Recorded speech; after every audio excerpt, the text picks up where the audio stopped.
এনে মন খারাপ করে বসে রইছ, এত বাজার আনলাম, বাজারগুলো ঠিক করো না, মেয়ের লাই বলিস, এত মন খারাপ করে কি আছে বুঝলাম না তো আমি। না কিছু হয়নি, কি হলো? কিছু হয় নাই, কিছু তো হয়েছে, কি হয়েছে কইতে হইব না আমারে। আমি বাজার যা পাইছি আমার সামর্থ্য অনুযায়ী আনছি, তো মন খারাপ। বাজার নেই, সমস্যা নেই। তাহলে কি সমস্যা? তুমি বাজার থেকে শসা লেবু আনবা না? আরে প্রতি সপ্তাহে শসা নিয়ে লেবু আনি, এই শসা ফ্রিজের মধ্যে পয়সা যায় এরকমও হয়। এরপরে লেবু আনি না, মূলত গ্যাসের সমস্যা, এই কারণে লেবু আনা হয় না। আজকে দরকার ছিল, আজকে তো তোমার কি জানা বলে, তুমি যাইবা তোমার কলিগদের সাথে ওই বিয়ের দাওয়াতে যাইবা, তারপরে বাড়িতে আমারা দাওয়াত দিছে, ওইখানেও যাইতে পারি নাই। তো আমি বাসার মধ্যে আমার মেয়েটারে নিয়ে অসহায়ের মতো বয়ে তো তোমরা তো আনন্দ করবে, তা আমরা বাসার মধ্যে মামি আনন্দ করলাম। আমি সকালে উঠে রান্না বান্না করছি, কিন্তু মাংস রান্না করছি, তুমি আনো নাই, শসা আনো নাই, লেবু আনো নাই, এগুলো ছাড়া চলেনি। আরে ভাই, এনে দাবাত দিছে স্টাফ করে, শুধু নাহলে তো তুমি করে নিয়ে যাইতাম। আর তুমি তো আমার সকালে কইতা যে লেবু নিয়ে আইও, শসা নিয়ে আইও, তাহলে কয় টাকার জিনিস, এত টাকার বাজার করছে ভাই। তারপরে দেখা যাইতেছে বাড়িতেও যাইতে পারি না, এই যে মা এসে দাওয়াত দিছে, কইতাছে জামাই আয় তোরা আজকে সবাইরে দাওয়াত দিতেছি বাড়িতে, তোরা ছাড়া ভালো লাগে না। তো ওইখানেও যাইতে পারি নাই। তারপরে এখানেও ধরো তুমি থাকতা না, তো এরপরে মেয়েরে নিয়ে আমি আসি, ভাবলাম থাক, ওই যাই না দেখি আমি বাসায় নিজের মতো করে রান্না করি। মাংস রান্না করছি, গরু মাংস রান্না করছি, মাছটা যা পারবো করবো, নিজে করবো, মেয়েরে নিয়ে। তুমি শসা আনবা, লেবু আনবা, ঠান্ডা কিছু আনবা, আরসি টারসি বা কিছু একটা আনবা না, ওইটা তো কোনো খবরই না, তোমার আমার প্রতি কোনো কেয়ারই নেই। ঠিক আছে, আর কি নিজে করো, এখন যাও আমার জন্য শসা লেবু নিয়ে আসো, আমার শসা লেবু লাগবে। এনে এই বাজারের শসা লেবু তাজা, এগুলো তো ভালো পাওয়া যায় না। তাও তুমি নিয়ে আইতে ঠিক কি করা দেখ, তুমি এখনই নিয়ে আসো, তারপর দুপুর হলে তো তুমি আবার চলে যাবা, আনবা কোন সময়?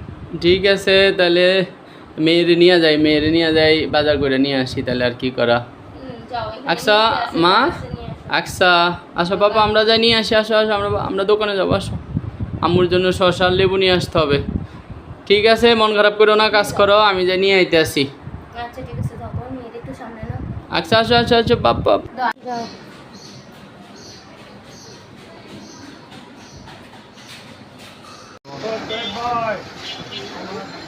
লেবু দুইটা দিয়ে, আর শসা এই দুইটাই।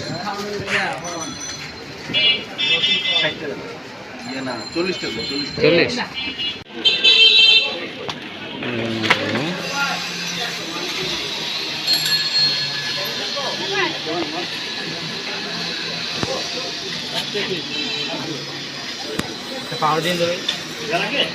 আমির ভাই ছোট একটা মজো দিয়ে।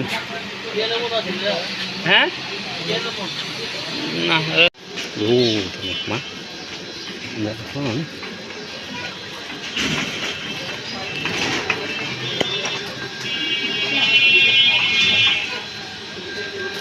ভাই ছোট মজো আছে না? নাই, ঘটনা কি? ইয়েস, ওকে, থ্যাংক ইউ ভাই। আসলে ওরা ইসরায়েলি পণ্য গ্রহণ করবে না, তো এই জন্য আসলে খুঁজতে খুঁজতে মোজো পাই নাই, মোজো মনে শর্ট হয়েছে, এখন ক্লেমনটা নিয়ে নিলাম। তোমার অবস্থা খারাপ হয়ে গেছে পুরা, তুমি খাইতা না, ইসরায়েলের পণ্য খাইতা না, আর সব জায়গায় কোকোকলা, 7 আপ, এই তোমার মোজো, লেমন, এটি বাংলাদেশি। ঘামাই গেছি গিয়ে খাইতো না, ইসরায়েলের পণ্য গ্রহণ করতো না। এই কারণে আমার রোডে ঘুরতে ঘুরতে কোনো দোকানে মোজো সাপ্লাই নেই। এরপরে হইলো আর মোজোই বেশি চলে, কিন্তু মোজোটা নাই। আমি মোজো কি আনছো? আয়ো ভিতরে ঢুকো, ভিতরে ঢুকো। শসা চলে বলছি। এবার ঠিক আছে তো নাকি?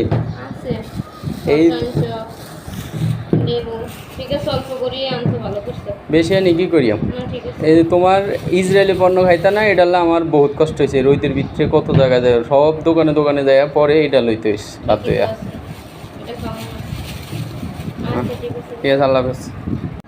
আসলে আমরা প্রত্যেক পুরুষের উচিত, আমরা যখন বাইরে ঘুরতে যাই বা ঘুরতে যাই, আসলে আমাদের স্ত্রীরা তো ঘরে থাকে, আসলে তাদের প্রতি যত্নশীল হওয়া উচিত। আসলে আমরা এই ভিডিওটা মেক করছি মূলত এই জন্য যে অনেক পুরুষ আছে যারা বাইরে ঘুরতে যান, এরপরে দাওয়াতে যান, অনেক সময় দেখা যায় স্ত্রীদেরকে নেন না, তাদের অনেক সময় মন খারাপ থাকে। আসলে আমাদের উচিত আমরা যদি বাইরে দাওয়াতে যাই ইয়েতে যাই আমাদের স্ত্রীদের জন্য বাসায় একটু ভালো মন্দ রান্নার ব্যবস্থা করে দেওয়া, বা একটু ওরা যাতে আনন্দ করতে পারে বাসায় ওরকম একটা ব্যবস্থা করে দেওয়া।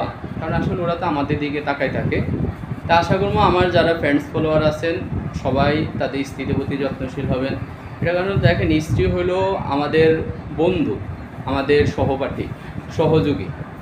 তাদেরকে যদি আমরা মনে করি যে আমাদের ঘরে আনছি বিয়ে করে যে শুধুমাত্র কাজকর্ম করবে, সন্তান জন্মদান করবে, লালন পালন করবে, এমনটা না, তাহলে কিন্তু সুখী হওয়া যায় না আসলে পরিবারে। আমার সবার কাছে অনুরোধ থাকবে আপনারা আপনাদের স্ত্রী সন্তান এরা যাতে একটু